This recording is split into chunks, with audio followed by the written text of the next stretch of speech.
दिल्ली के civic centre में MCD की स्टैंडिंग कमेटी के 6 सदस्यों का चुनाव जारी है। सभी सदस्य वोट डाल रहे हैं। इसके पहले सदन की कार्यवाही शुरू होते ही आज फिर एक बार हंगामा होने लग गया। हंगामे के बीच फिर स्टैंडिंग कमेटी के सदस्यों के लिए वोटिंग शुरू हो चुकी है।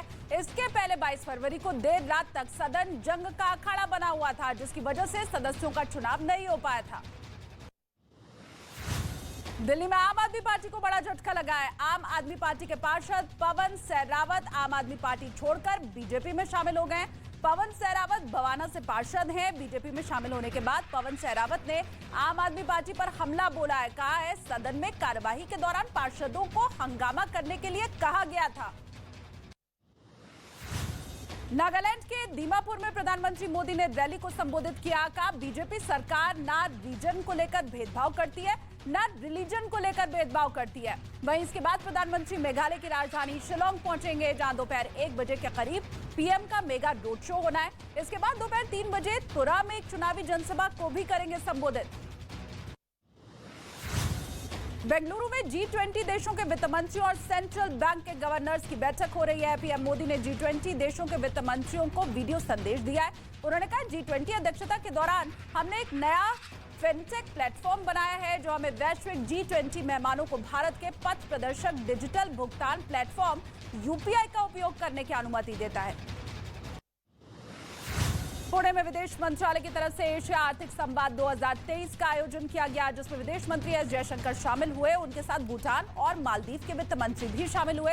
इस दौरान एस जयशंकर ने पाकिस्तान को आईना दिखाया। उन्होंने कहा पाकिस्तान का मुख्य उद्योग आतंकवाद है और पाकिस्तान अपनी मुश्किलों के लिए खुद जिम्मेदार है। छत्तीसगढ़ की राजधानी रायपुर में आज से कांग्रेस के 85वें पूर्ण सत्र की शुरुआत हो चुकी है। बैठक में CWC चुनाव पर सस्पेंस खत्म होगा। साथ ही गांधी परिवार का कोई सदस्य अभी इसमें शामिल नहीं हुआ है। 3 दिन के सत्र में करीब 15,000 प्रतिनिधि मौजूद हैं। सचिन पायलट ने कहा इस अधिवेशन से कांग्रेस में एक नया संदेश जाएगा और 2024 के लिए एनडीए सरकार का रिवर्स काउंटडाउन यहां से शुरू होगा। ईडी की टीम आज सुकेश चंद्रशेखर को दिल्ली की पटियाला हाउस कोर्ट में पेश करेगी। आज सुकेश चंद्रशेखर की 9 दिन की ईडी की कस्टडी खत्म हो रही है। इसके पहले ईडी ने उसे एक नए मामले में गिरफ्तार किया था, जिसमें सुकेश चंद्रशेखर पर करीब 4 करोड़ रुपए की ठगी का आरोप है। सुकेश पर खुद को सरकारी अधिकारी बताकर धोखाधड़ी करने का आरोप है। पंजाब के अमृतसर में खालिस्तानी चरमपंथी अमृतपाल के साथियों पर दर्ज मामले की जांच अब एसआईटी करेगी। एसपी तेजबीर सिंह हुंदल के नेतृत्व में एसआईटी का गठन किया गया है। अमृतपाल के समर्थकों ने थाने पर हमला कर दिया था, जिसके बाद अजनाला में थाने के बाहर भी सुरक्षा बढ़ा दी गई है। पुलिस अमृतपाल के समर्थक की रिहाई की तैयारी कर रही है। हरियाणा के यमुनानगर में एक शादी समारोह में कई राउंड फायरिंग हुई है। गोलियों की आवाज से पूरे गांव में दहशत फैल गई। यहां बाराती बनकर आए लोगों ने 1-2 नहीं बल्कि हवा में दर्जनों गोलियां दागी। कई लोगों के हाथ में पिस्तौल बंदूक दिखाई दी, जिसके बाद पुलिस ने शिकायत दर्ज की है। पुलिस ने 5 आरोपियों के खिलाफ केस दर्ज कर लिया है। बिहार के सहरसा में पुलिस के सामने गहने के कारोबारी के बेटे की गुंडागर्दी का मामला सामने आया है, जहां पर मोटरसाइकिल पार्किंग विवाद में दवा कंपनी के रिप्रेजेंटेटिव के साथ बेरहमी से पिटाई की गई। मारपीट में 2 लोग घायल हो गए, जिन्हें अस्पताल में भर्ती कराया गया। लोगों का यह आरोप है कि मारपीट के दौरान पुलिस तमाशबीन बनी देखती रही। राजस्थान के अजमेर में अवैध खनन रोकने पर गुस्साए माफिया ने फायरिंग कर दी, जिसके बाद गोली लगने में एक लड़का घायल हो गया, जिसे इलाज के लिए अस्पताल में भर्ती करा दिया गया। वहीं गोलीबारी के बाद आरोपी मौके से फरार हो गए। आरोप यह है कि माफिया बजरी का अवैध खनन कर रहे थे। फिलहाल पुलिस इस पूरे मामले की जांच में जुटी है। उत्तर प्रदेश के मथुरा में शराब माफिया के खिलाफ पुलिस का एक्शन देखने को मिला। वहां पुलिस ने अवैध शराब के कारोबारी की 2 करोड़ से ज्यादा की संपत्ति को कुर्क कर दिया। मथुरा पुलिस की टीम मौके पर गाजे बाजे के साथ पहुंची। माइक पर घोषणा करने के बाद शराब माफिया की 3 संपत्तियों पर नोटिस चिपका दिया गया। आरोपी के खिलाफ 17 मुकदमे दर्ज है। छत्तीसगढ़ के दुर्ग में पुलिस ने 2 गोलीबाजों को गिरफ्तार किया है। उन्होंने केक काटने के बाद देशी कट्टे से बीच सड़क पर हवाई फायरिंग की। इतना ही नहीं, दोनों आरोपी लड़के ने बाकायदा फायरिंग का वीडियो भी बनाया, फिर सोशल मीडिया पर उसे वायरल कर दिया। इसके बाद पुलिस ने महज चंद घंटों में ही आरोपियों को पकड़ लिया। 3 देसी कट्टे बरामद किए। महाराष्ट्र के शिरडी में मराठी डांसर गौतमी पाटिल के कार्यक्रम में हंगामा मच गया। कार्यक्रम के दौरान हंगामा कर रहे लोगों की भीड़ को तितर बितर करने के लिए पुलिस ने लाठीचार्ज किया। कार्यक्रम शुरू होते ही कई लोगों ने पैसे उड़ाने शुरू कर दिए, जिसे देखते हुए गौतमी पाटिल ने डांस रोक दिया। इसके बाद कड़ी सुरक्षा के बीच गौतमी पाटिल को बाहर निकाला गया।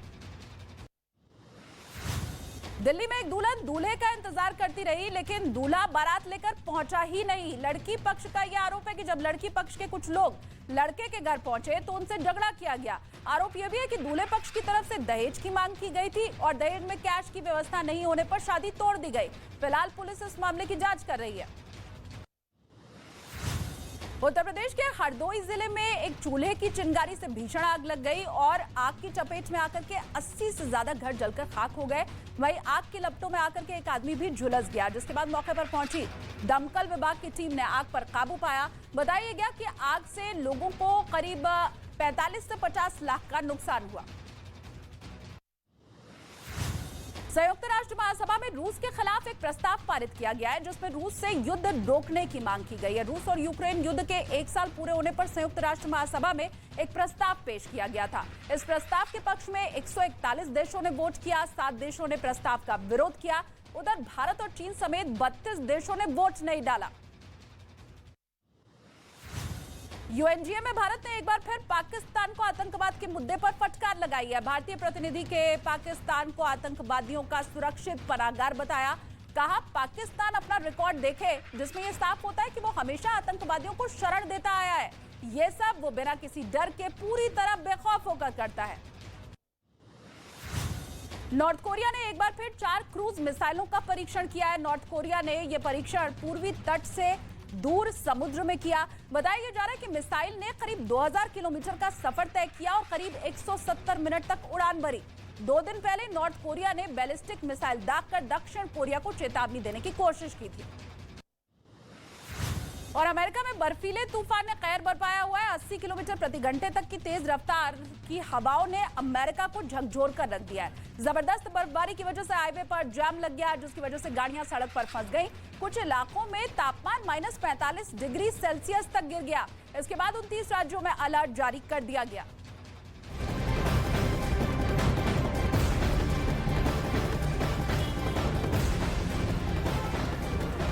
नमस्कार, न्यूज 18 इंडिया देख रहे हैं आप और मैं हूं आपके साथ शिवानी पांडे। हमारी मौजूदगी इस वक्त पटियाला हाउस कोर्ट के बाहर है, जहां पर भीतर इस वक्त सुकेश चंद्रशेखर की पेशी हुई है। आपको बता दें, सुकेश चंद्रशेखर को ईडी ने 9 दिन अपनी कस्टडी में रखा। उससे कई मुद्दों पर लेकर बातचीत हुई, क्योंकि 4 करोड़ की ठगी का ये पूरा बड़ा मामला था और ऐसे में पूछताछ उससे लगातार हुई और आज उसकी पेशी है, क्योंकि 9 दिन की जो कस्टडी थी वो खत्म हो गई है। पटियाला हाउस कोर्ट के ठीक बाहर हम मौजूद हैं और यहीं पर सुकेश चंद्रशेखर पहुंच गया है। उसकी पेशी यहाँ पर हुई है और ऐसे में अब क्या फैसला यहाँ पर कोर्ट की ओर से लिया जाएगा ये देखना होगा, क्योंकि किस तरीके से महाठग की यहाँ पर राह चुनी सुकेश ने और किस तरीके से वो बेहद अमीर बनना चाहता था बेहद कम वक्त में। ऐसे में किस तरीके से लगातार वो ठगता चला गया और 4 करोड़ की वसूली का ये पूरा मामला था।